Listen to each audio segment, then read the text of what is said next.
तो पहलगाम अटैक पर पाकिस्तान एक बार फिर बेनकाब हुआ क्योंकि यूएनएससी की रिपोर्ट ने साफ किया कि हमला टीआरएफ ने लश्कर तैयबा के समर्थन से किया।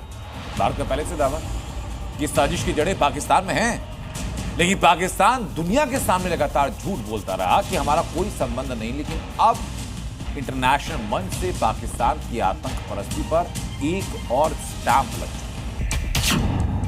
पहलगाम अटैक पर पाकिस्तान बेनकाब।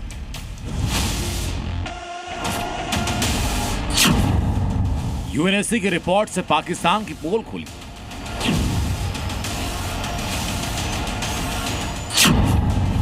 लश्कर के समर्थन बिना संभव नहीं था हमला। 22 अप्रैल पहलगाम की बाईसारन घाटी, एक खूबसूरत पर्यटक स्थल, लेकिन उस दिन यहां गूंजे गोलियों के धमाके, चीखते लोग और 26 बेगुनाहों की लाशें। हिंदुस्तान ने जैसे ही ऑपरेशन महादेव चलाकर पहलगाम के गुनहगारों का हिसाब किया, दुनिया को बताया कि उसके पीछे कोई और नहीं बल्कि लश्कर तैयबा का हाथ।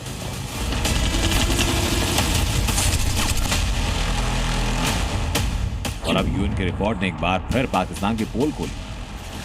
दुनिया के सामने एक बार फिर रखा गया कि जो हमला देश के सैलानियों को दहला गया वो पाकिस्तान की सरपरस्ती में हुआ था।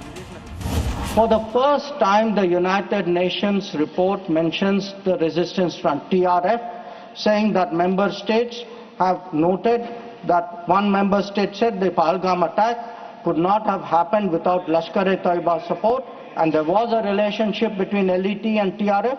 Another member state said attack was carried out by TRF, which is synonymous with LET. इस बात का सबूत खुद यूएनएससी ने दिया और इस हमले पर यूएन की रिपोर्ट बताती है कि पहलगाम हमला टीआरएफ यानी द रेजिस्टेंस फ्रंट ने किया, जो संगठन पाकिस्तान में बैठे लश्कर तैयबा का अलाय है।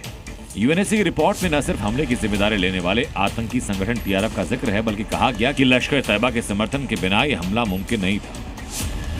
लश्कर तैयबा नहीं हो सकता है तो कोई और है जो वहाँ बैठा है और जो इनको सपोर्ट कर रहा है।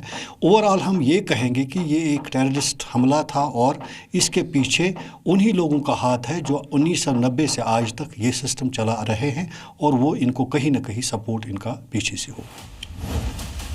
इस हमले के बाद टीआरएफ ने 2 बार हमले की जिम्मेदारी ली, घटना स्थल की तस्वीरें जारी की। 26 अप्रैल को टीआरएफ ने अचानक अपना दावा वापस भी लिया था। अमेरिका ने पहलगाम हमले के बाद जुलाई में टीआरएफ को वैश्विक आतंकी संगठन घोषित किया।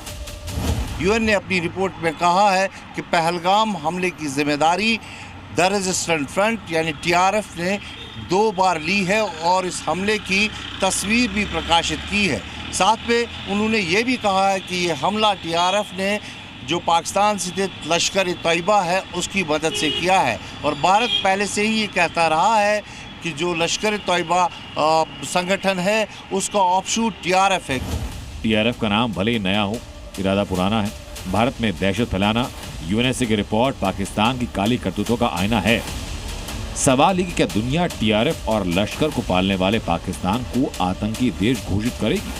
ब्यूरो रिपोर्ट, जी मीडिया।